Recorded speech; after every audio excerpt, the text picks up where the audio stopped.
श्रीगणपत्यथर्वशीर्षं हरिः ॐ।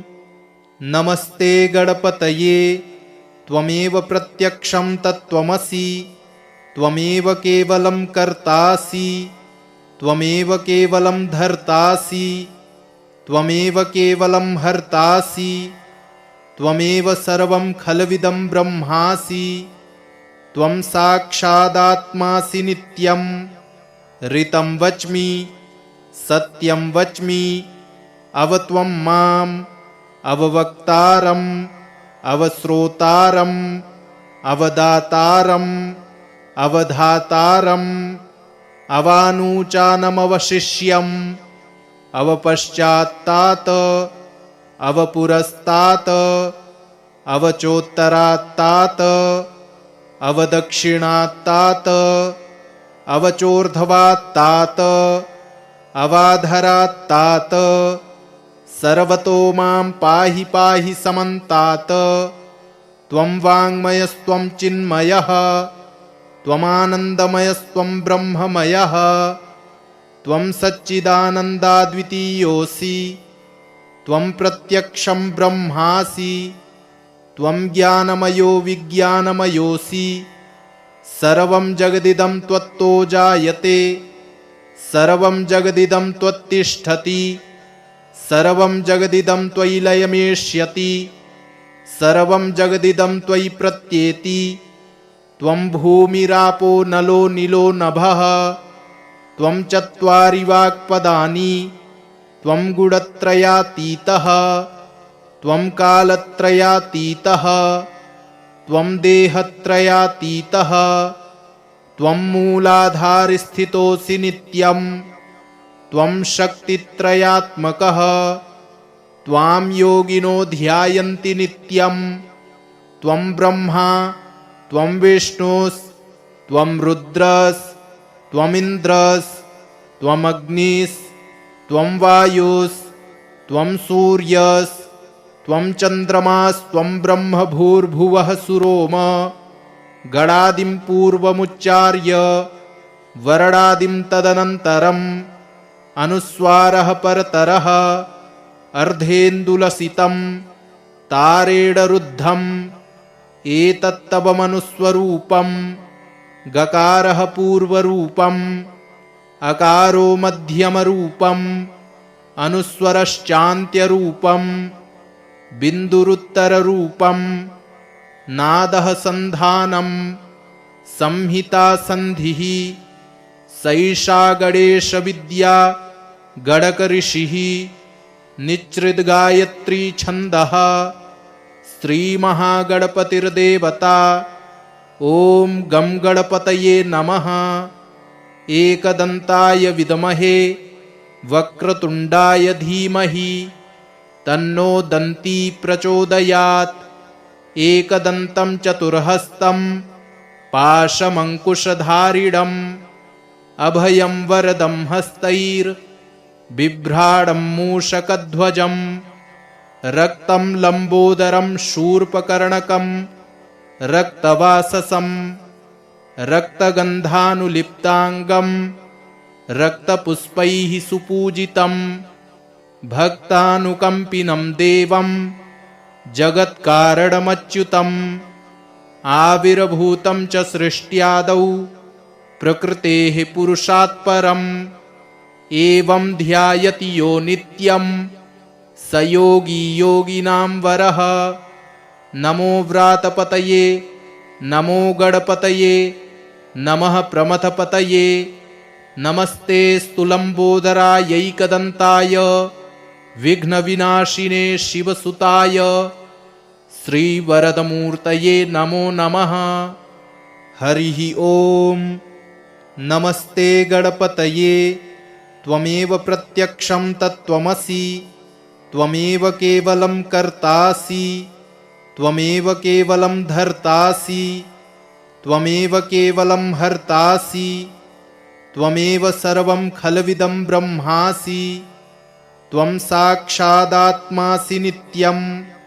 ऋतं वच्मि सत्यं वच्मि, अवत्वं माम् अववक्तारम् अवश्रोतारम् अवदातारम् अवधातारम् अवानूचानमवशिष्यम् अवपश्चात्तात् अवपुरस्तात् अवचोत्तरात्तात् अवदक्षिणात्तात् अवचोर्ध्वात्तात् अवाधरात्तात् सर्वतो मां पाहि पाहि समन्तात्।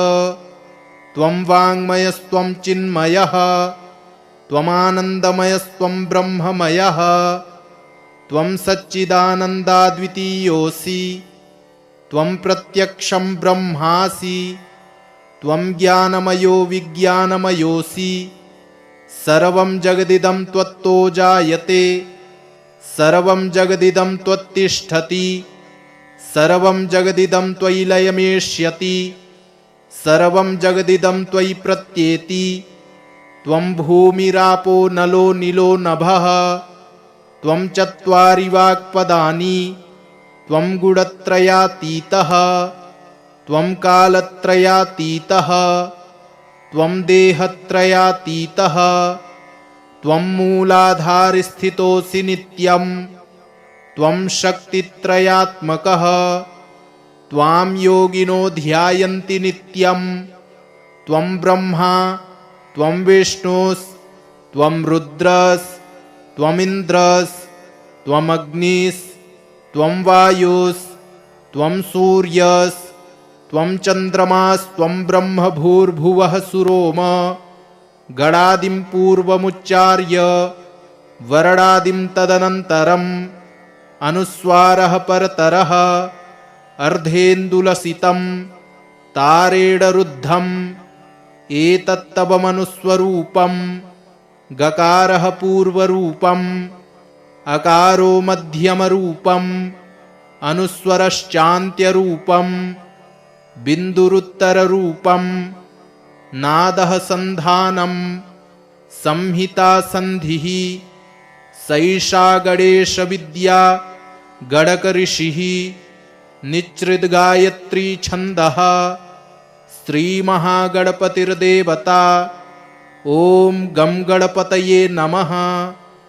एकदन्ताय विद्महे वक्रतुण्डाय धीमहि तन्नो दन्ती प्रचोदयात्। एकदन्तं चतुर्हस्तं पाशमङ्कुशधारिणम् अभयं वरदं हस्तैर्बिभ्राणं मूषकध्वजम् रक्तं लम्बोदरं शूर्पकर्णकं रक्तवाससं रक्तगन्धानुलिप्ताङ्गं रक्तपुष्पैः सुपूजितं भक्तानुकम्पिनं देवं जगत्कारणमच्युतम्। आविर्भूतं च सृष्ट्यादौ प्रकृतेः पुरुषात् परम् एवं ध्यायति यो नित्यं स योगी योगिनां वरः। नमो व्रातपतये नमो गणपतये नमः प्रमथपतये नमस्ते स्तुलम्बोदरायैकदन्ताय विघ्नविनाशिने शिवसुताय श्रीवरदमूर्तये नमो नमः। हरिः ॐ। नमस्ते गणपतये त्वमेव प्रत्यक्षं तत्त्वमसि त्वमेव केवलं कर्तासि त्वमेव केवलं धर्तासि त्वमेव केवलं हर्तासि त्वमेव सर्वं खल्विदं ब्रह्मासि। त्वं साक्षादात्मासि नित्यं ऋतं वच्मि सत्यं वच्मि अवत्वं माम् अववक्तारम् अवश्रोतारम् अवदातारम् अवधातारम् अवानूचानमवशिष्यम् अवपश्चात्तात् अवपुरस्तात् अवचोत्तरात्तात् अवदक्षिणात्तात् अवचोर्ध्वात्तात् अवाधरात्तात् सर्वतो मां पाहि पाहि समन्तात्।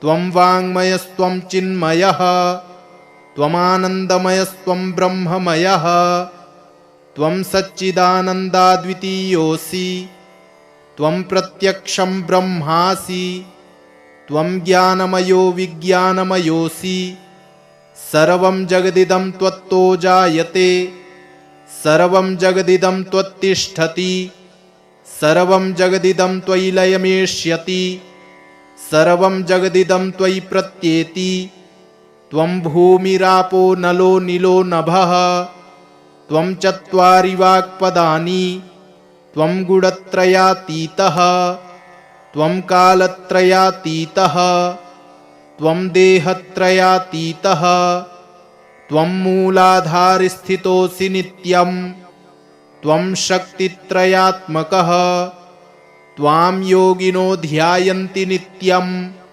त्वं ब्रह्मा त्वं विष्णुस्त्वं रुद्रस्त्वमिन्द्रस्त्वमग्निस्त्वं वायुस्त्वं सूर्यस्त्वं चन्द्रमास्त्वं ब्रह्म भूर्भुवः सुरोम गणादिं पूर्वमुच्चार्य वर्णादिं तदनन्तरम् अनुस्वारः परतरः अर्धेन्दुलसितं तारेणरुद्धम् एतत्तवमनुस्वरूपं गकारः पूर्वरूपम् अकारो मध्यमरूपम् अनुस्वरश्चान्त्यरूपम् बिन्दुरुत्तररूपम् नादः सन्धानम् संहिता सन्धिः सैषा गणेशविद्या गणकऋषिः निच्छृद्गायत्री छन्दः श्रीमहागणपतिर्देवता ॐ गं गणपतये नमः। एकदन्ताय विद्महे वक्रतुण्डाय धीमहि तन्नो दन्ती प्रचोदयात्। एकदन्तं चतुर्हस्तं पाशमङ्कुशधारिणम् अभयं वरदं हस्तैर्बिभ्राणं मूषकध्वजम् रक्तं लम्बोदरं शूर्पकर्णकं रक्तवाससं रक्तगन्धानुलिप्ताङ्गं रक्तपुष्पैः सुपूजितं भक्तानुकम्पिनं देवं जगत्कारणमच्युतम् आविर्भूतं च सृष्ट्यादौ प्रकृतेः पुरुषात् परम् एवं ध्यायति यो नित्यं स योगी योगिनां वरः।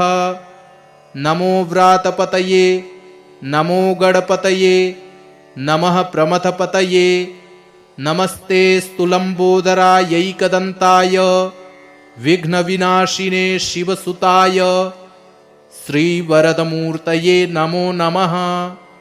हरिः ॐ। नमस्ते गणपतये त्वमेव प्रत्यक्षं तत्त्वमसि त्वमेव केवलं कर्तासि त्वमेव केवलं धर्तासि त्वमेव केवलं हर्तासि त्वमेव सर्वं खल्विदं ब्रह्मासि त्वं साक्षादात्मासि नित्यं ऋतं वच्मि सत्यं वच्मि अवत्वं माम् अववक्तारम् अवश्रोतारम् अवदातारम् अवधातारम् अवानूचानमवशिष्यम् अवपश्चात्तात् अवपुरस्तात् अवचोत्तरात्तात् अवदक्षिणात्तात् अवचोर्ध्वात्तात् अवाधरात्तात् सर्वतो मां पाहि पाहि समन्तात्। त्वं वाङ्मयस्त्वं चिन्मयः त्वमानन्दमयस्त्वं ब्रह्ममयः त्वं सच्चिदानन्दाद्वितीयोऽसि त्वं प्रत्यक्षं ब्रह्मासि त्वं ज्ञानमयो विज्ञानमयोऽसि सर्वं जगदिदं त्वत्तो जायते सर्वं जगदिदं त्वत्तिष्ठति सर्वं जगदिदं त्वयि लयमेष्यति सर्वं जगदिदं त्वयि प्रत्येति त्वं भूमिरापो नलो नीलो नभः त्वं चत्वारि वाक्पदानि त्वं गुणत्रयातीतः त्वं कालत्रयातीतः त्वं देहत्रयातीतः त्वं मूलाधारस्थितोऽसि नित्यं त्वं शक्तित्रयात्मकः त्वां योगिनो ध्यायन्ति नित्यं त्वं ब्रह्मा त्वं विष्णुस्त्वं रुद्रस्त्वमिन्द्रस्त्वमग्निस्त्वं वायुस्त्वं सूर्यस्त्वं चन्द्रमास्त्वं ब्रह्म भूर्भुवः सुरोम गणादिं पूर्वमुच्चार्य वरणादिं तदनन्तरम् अनुस्वारः परतरः अर्धेन्दुलसितं तारेणरुद्धम् एतत्तवमनुस्वरूपम् गकारः पूर्वरूपम् अकारो मध्यमरूपम् अनुस्वरश्चान्त्यरूपम् बिन्दुरुत्तररूपम् नादः सन्धानम् संहिता सन्धिः सैषा गणेशविद्या गणकऋषिः निच्छृद्गायत्री छन्दः श्रीमहागणपतिर्देवता ॐ गं गणपतये नमः। एकदन्ताय विद्महे वक्रतुण्डाय धीमहि तन्नो दन्ती प्रचोदयात्।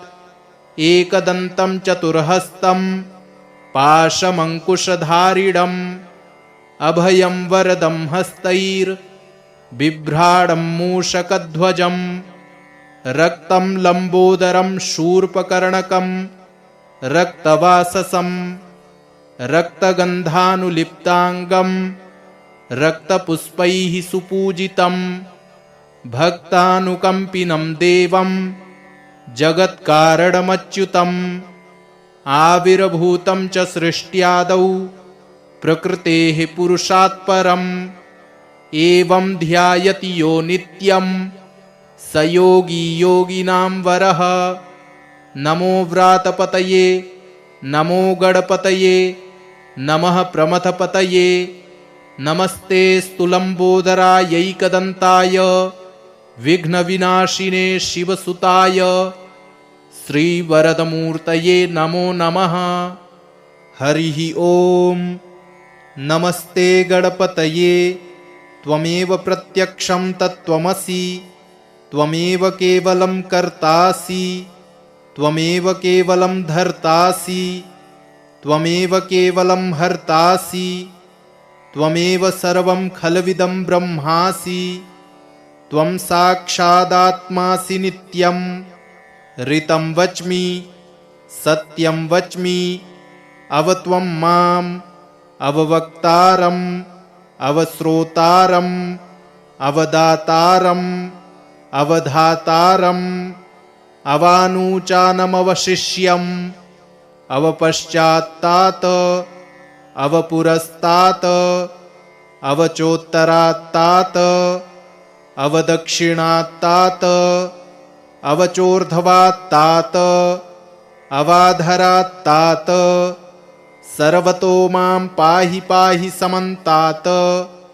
त्वं वाङ्मयस्त्वं चिन्मयः त्वमानन्दमयस्त्वं ब्रह्ममयः त्वं सच्चिदानन्दाद्वितीयोऽसि त्वं प्रत्यक्षं ब्रह्मासि त्वं ज्ञानमयो विज्ञानमयोऽसि सर्वं जगदिदं त्वत्तो जायते सर्वं जगदिदं त्वत्तिष्ठति सर्वं जगदिदं त्वयि लयमेष्यति सर्वं जगदिदं त्वयि प्रत्येति त्वं भूमिरापो नलो नीलो नभः त्वं चत्वारि वाक्पदानि त्वं गुणत्रयातीतः त्वं कालत्रयातीतः त्वं देहत्रयातीतः त्वं मूलाधारस्थितोऽसि नित्यं त्वं शक्तित्रयात्मकः त्वां योगिनो ध्यायन्ति नित्यं त्वं ब्रह्मा त्वं विष्णुस्त्वं रुद्रस्त्वमिन्द्रस्त्वमग्निस्त्वं वायुस्त्वं सूर्यस्त्वं चन्द्रमास्त्वं ब्रह्म भूर्भुवः सुरोम गणादिं पूर्वमुच्चार्य वरणादिं तदनन्तरम् अनुस्वारः परतरः अर्धेन्दुलसितं तारेडरुद्धम् एतत्तवमनुस्वरूपं गकारः पूर्वरूपम् अकारो मध्यमरूपम् अनुस्वरश्चान्त्यरूपम् बिन्दुरुत्तररूपम् नादः सन्धानम् संहिता सन्धिः सैषा गणेशविद्या गणकऋषिः निच्चिद्गायत्री छन्दः श्रीमहागणपतिर्देवता। ॐ गं गणपतये नमः। एकदन्ताय विद्महे वक्रतुण्डाय धीमहि तन्नो दन्ती प्रचोदयात्। एकदन्तं चतुर्हस्तं पाशमङ्कुशधारिणम् अभयं वरदं हस्तैर्बिभ्राणं मूषकध्वजम् रक्तं लम्बोदरं शूर्पकर्णकं रक्तवाससं रक्तगन्धानुलिप्ताङ्गं रक्तपुष्पैः सुपूजितं भक्तानुकम्पिनं देवं जगत्कारणमच्युतम् आविर्भूतं च सृष्ट्यादौ प्रकृतेः पुरुषात् परम् एवं ध्यायति यो नित्यं स योगी योगिनां वरः।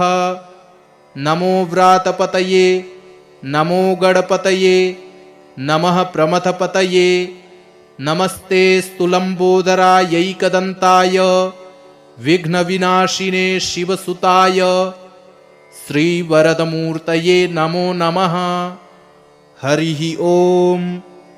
नमस्ते गणपतये त्वमेव प्रत्यक्षं तत्त्वमसि त्वमेव केवलं कर्तासि त्वमेव केवलं धर्तासि त्वमेव केवलं हर्तासि त्वमेव सर्वं खल्विदं ब्रह्मासि त्वं साक्षादात्मासि नित्यं ऋतं वच्मि सत्यं वच्मि अवत्वं माम् अववक्तारम् अवश्रोतारम् अवदातारम् अवधातारम् अवानूचानमवशिष्यम् अवपश्चात्तात् अवपुरस्तात् अवचोत्तरात्तात् अवदक्षिणात्तात् अवचोर्ध्वात्तात् अवाधरात्तात् सर्वतो मां पाहि पाहि समन्तात्।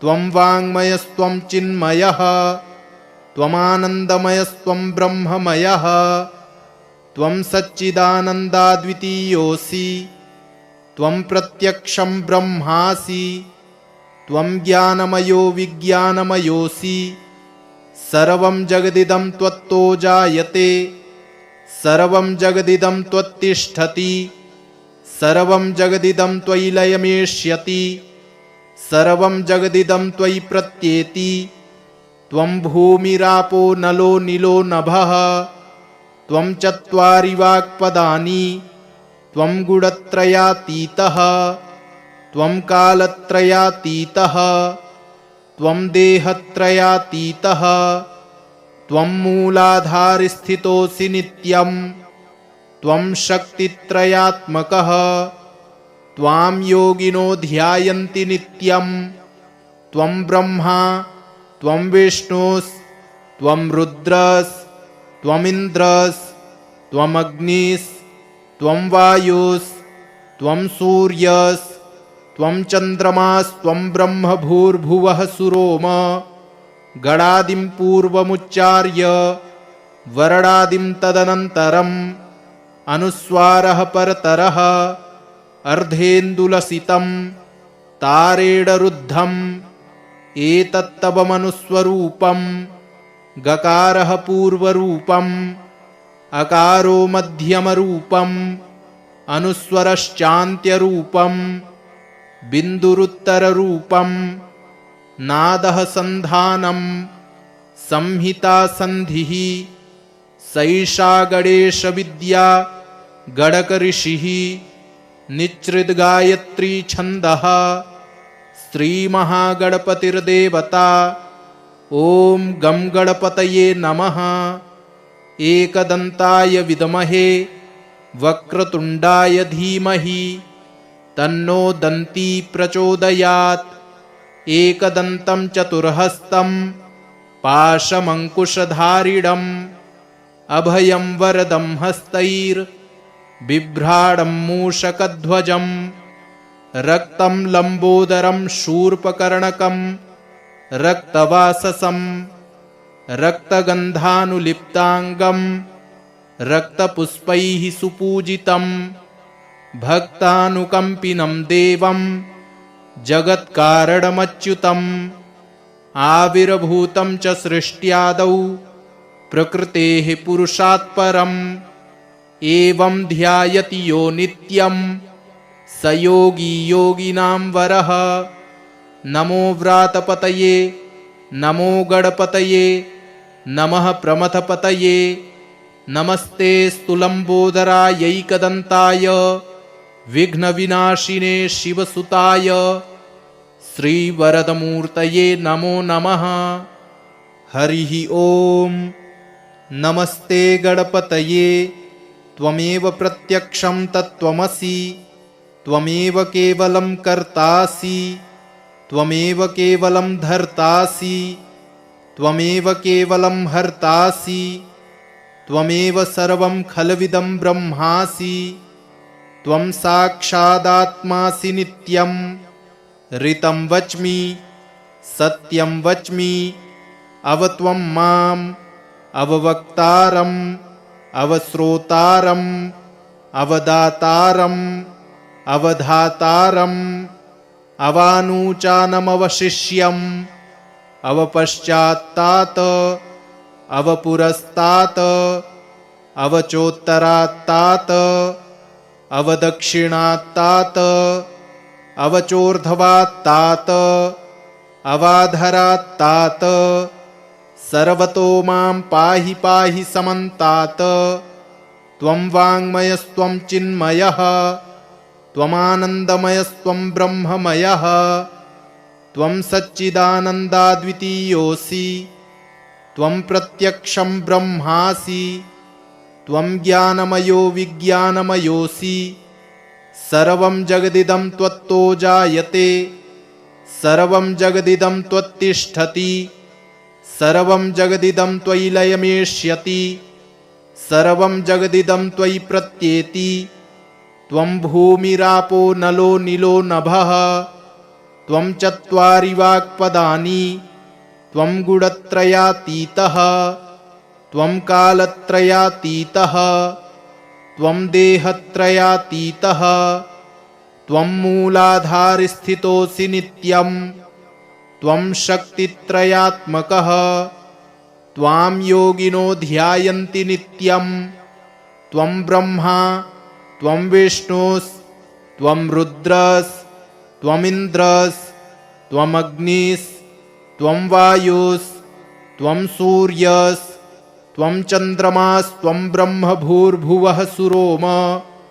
गणादिं पूर्वमुच्चार्य वर्णादिं तदनन्तरम् अनुस्वारः परतरः अर्धेन्दुलसितं तारेण रुद्धम् एतत्तवमनुस्वरूपम्। गकारः पूर्वरूपम् अकारो मध्यमरूपम् अनुस्वरश्चान्त्यरूपम् बिन्दुरुत्तररूपम्। नादः सन्धानं संहिता सन्धिः सैषा गणेशविद्या गणकऋषिः निच्छृद्गायत्री छन्दः श्रीमहागणपतिर्देवता। ॐ गं गणपतये नमः। एकदन्ताय विद्महे वक्रतुण्डाय धीमहि तन्नो दन्ती प्रचोदयात्। एकदन्तं चतुर्हस्तं पाशमङ्कुशधारिणम् अभयं वरदं हस्तैर्बिभ्राणं मूषकध्वजं रक्तं लम्बोदरं शूर्पकर्णकं रक्तवाससं रक्तगन्धानुलिप्ताङ्गं रक्तपुष्पैः सुपूजितं भक्तानुकम्पिनं देवं जगत्कारणमच्युतम् आविर्भूतं च सृष्ट्यादौ प्रकृतेः पुरुषात् परम् एवं ध्यायति यो नित्यं स योगी योगिनां वरः। नमो व्रातपतये नमो गणपतये नमः प्रमथपतये नमस्ते स्तुलम्बोदरायैकदन्ताय विघ्नविनाशिने शिवसुताय श्रीवरदमूर्तये नमो नमः। हरिः ओम्। नमस्ते गणपतये त्वमेव प्रत्यक्षं तत्त्वमसि त्वमेव केवलं कर्तासि त्वमेव केवलं धर्तासि त्वमेव केवलं हर्तासि त्वमेव सर्वं खल्विदं ब्रह्मासि त्वं साक्षादात्मासि नित्यं ऋतं वच्मि सत्यं वच्मि अवत्वं माम् अववक्तारम् अवश्रोतारम् अवदातारम् अवधातारम् अवानूचानमवशिष्यम् अवपश्चात्तात् अवपुरस्तात् अवचोत्तरात्तात् अवदक्षिणात्तात् अवचोर्ध्वात्तात् अवाधरात्तात् सर्वतो मां पाहि पाहि समन्तात्। त्वं वाङ्मयस्त्वं चिन्मयः त्वमानन्दमयस्त्वं ब्रह्ममयः त्वं सच्चिदानन्दाद्वितीयोऽसि त्वं प्रत्यक्षं ब्रह्मासि त्वं ज्ञानमयो विज्ञानमयोऽसि सर्वं जगदिदं त्वत्तो जायते सर्वं जगदिदं त्वत्तिष्ठति सर्वं जगदिदं त्वयि लयमेष्यति सर्वं जगदिदं त्वयि प्रत्येति त्वं भूमिरापो नलो नीलो नभः त्वं चत्वारि वाक्पदानि त्वं गुणत्रयातीतः त्वं कालत्रयातीतः त्वं देहत्रयातीतः त्वं मूलाधारस्थितोऽसि नित्यं त्वं शक्तित्रयात्मकः त्वां योगिनो ध्यायन्ति नित्यं त्वं ब्रह्मा त्वं विष्णुस्त्वं रुद्रस्त्वमिन्द्रस्त्वम् अग्निस्त्वं वायुस्त्वं सूर्यस्त्वं चन्द्रमास्त्वं ब्रह्म भूर्भुवः सुरोम गणादिं पूर्वमुच्चार्य वर्णादिं तदनन्तरम् अनुस्वारः परतरः अर्धेन्दुलसितं तारेण रुद्धम् एतत्तव मनुस्वरूपं गकारः पूर्वरूपम् अकारो मध्यमरूपम् अनुस्वरश्चान्त्यरूपम् बिन्दुरुत्तररूपम् नादः सन्धानम् संहिता सन्धिः सैषा गणेशविद्या गणकऋषिः निच्छृद्गायत्री छन्दः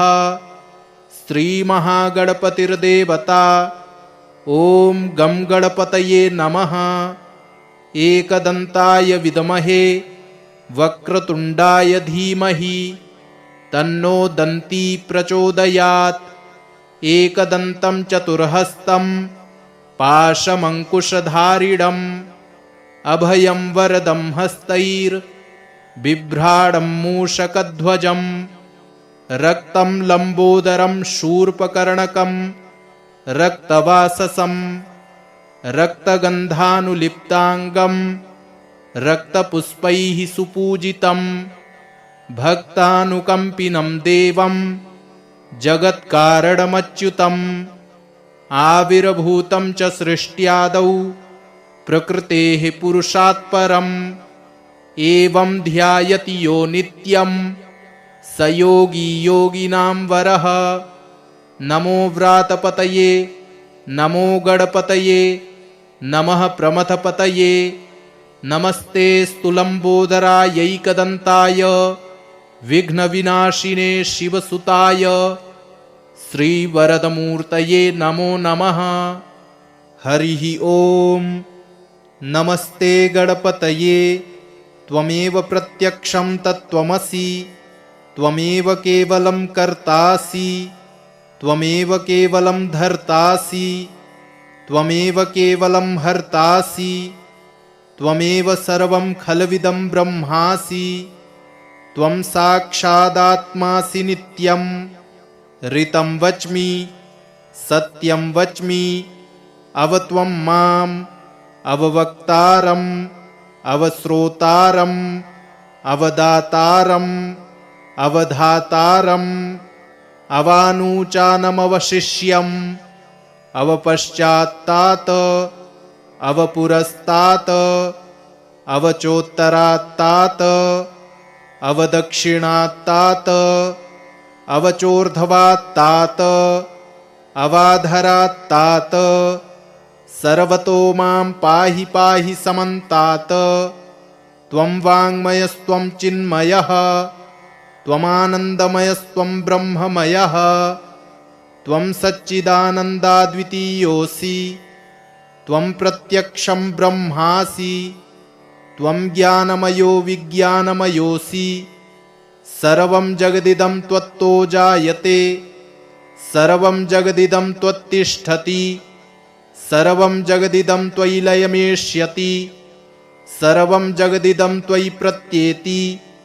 त्वं भूमिरापो नलो नीलो नभः। त्वं चत्वारि वाक्पदानि। त्वं गुणत्रयातीतः। त्वं कालत्रयातीतः। त्वं देहत्रयातीतः। त्वं मूलाधारस्थितोऽसि नित्यम्। त्वं शक्तित्रयात्मकः। त्वां योगिनो ध्यायन्ति नित्यम्। त्वं ब्रह्मा त्वं विष्णुस् त्वं रुद्रस् त्वमिन्द्रस् त्वमग्निस् त्वं वायुस् त्वं सूर्यस् त्वं चन्द्रमास् त्वं ब्रह्म भूर्भुवः सुरोम। गणादिं पूर्वमुच्चार्य वरणादिं तदनन्तरम् अनुस्वारः परतरः अर्धेन्दुलसितं तारेण रुद्धम् एतत्तवमनुस्वरूपम्।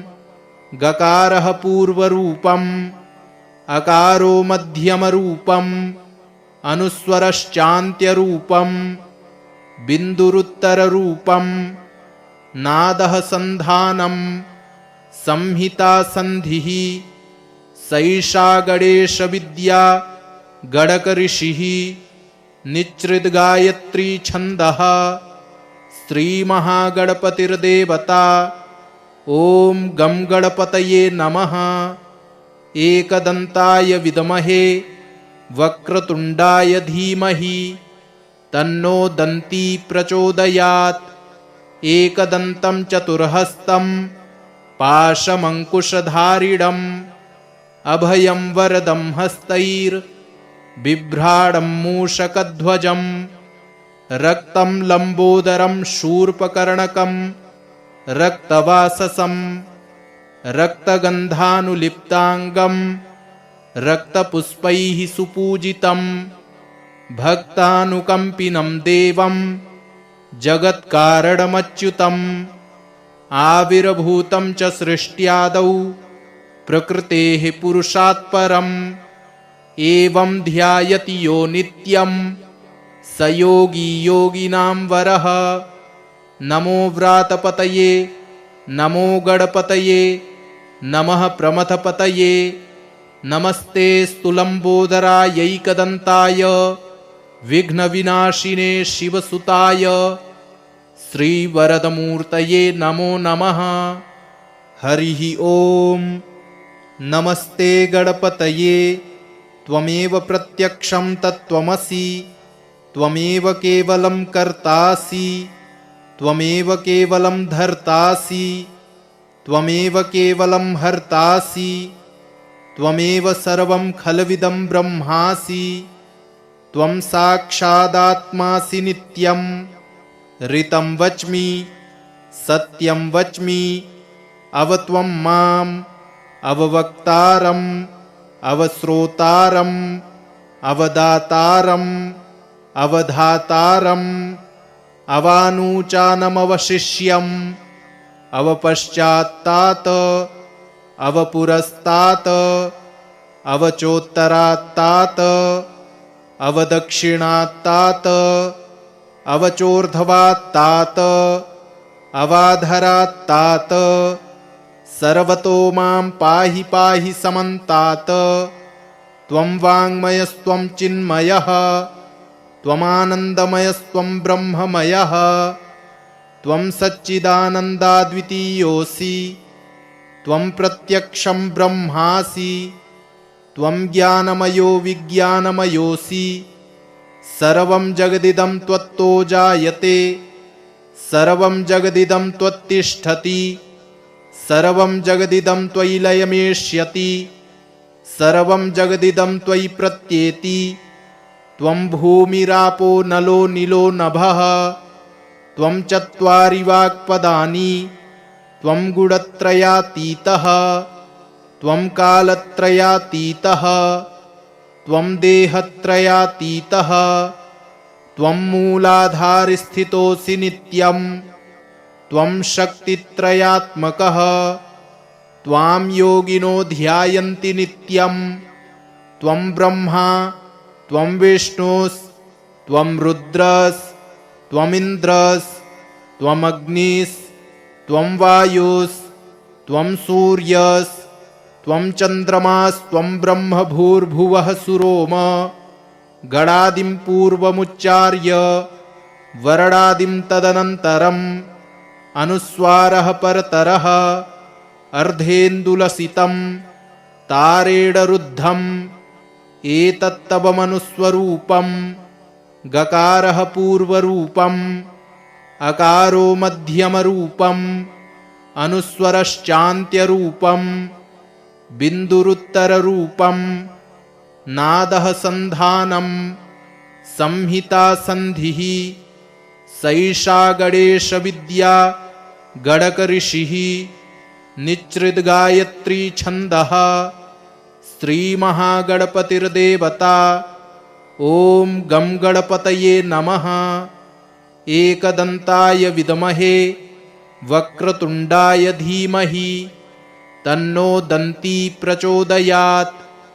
एकदन्तं चतुर्हस्तं पाशमङ्कुशधारिणम् अभयं वरदं हस्तैर्बिभ्राणं मूषकध्वजं रक्तं लम्बोदरं शूर्पकर्णकं रक्तवाससं रक्तगन्धानुलिप्ताङ्गं रक्तपुष्पैः सुपूजितं भक्तानुकम्पिनं देवं जगत्कारणमच्युतम्।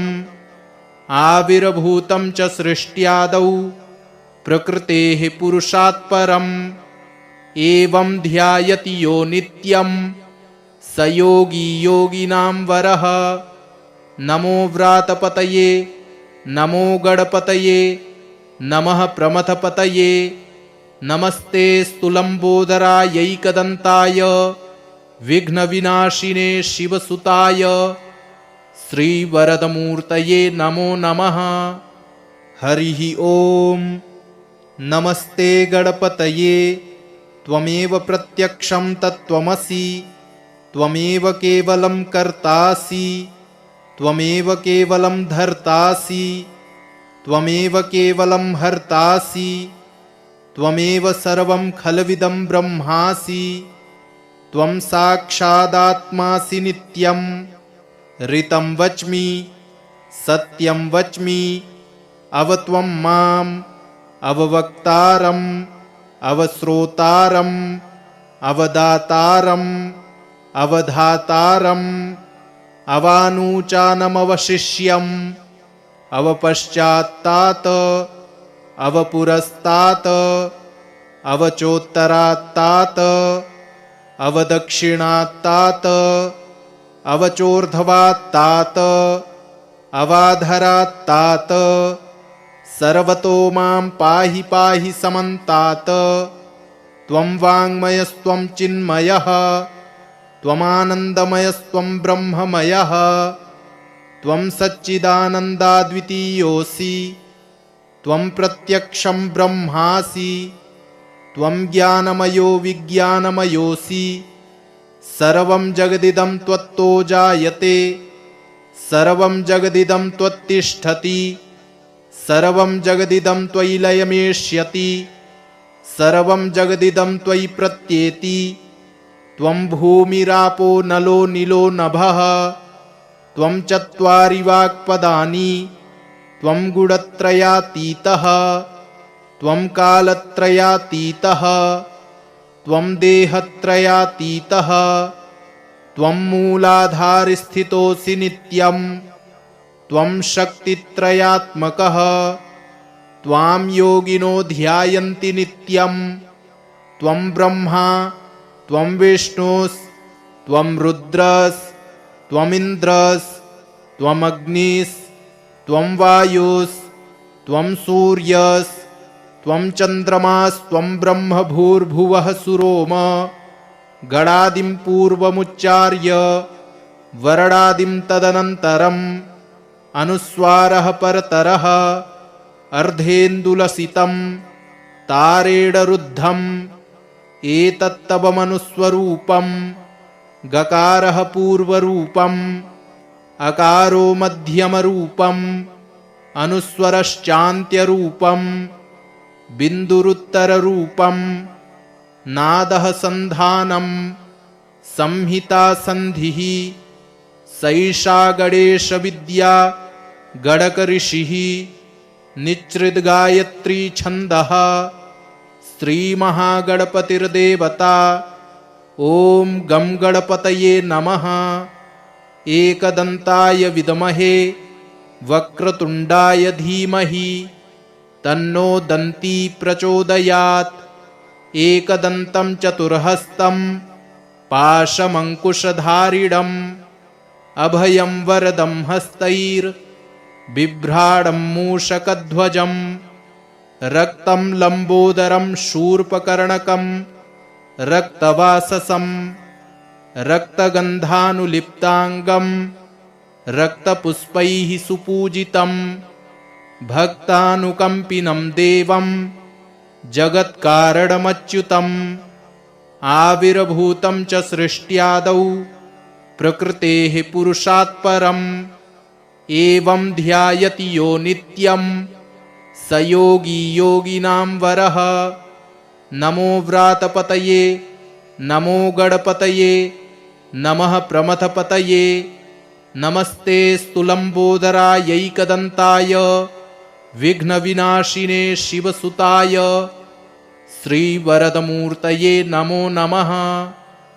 इति श्रीगणपत्यथर्वशीर्षं सम्पूर्णम्।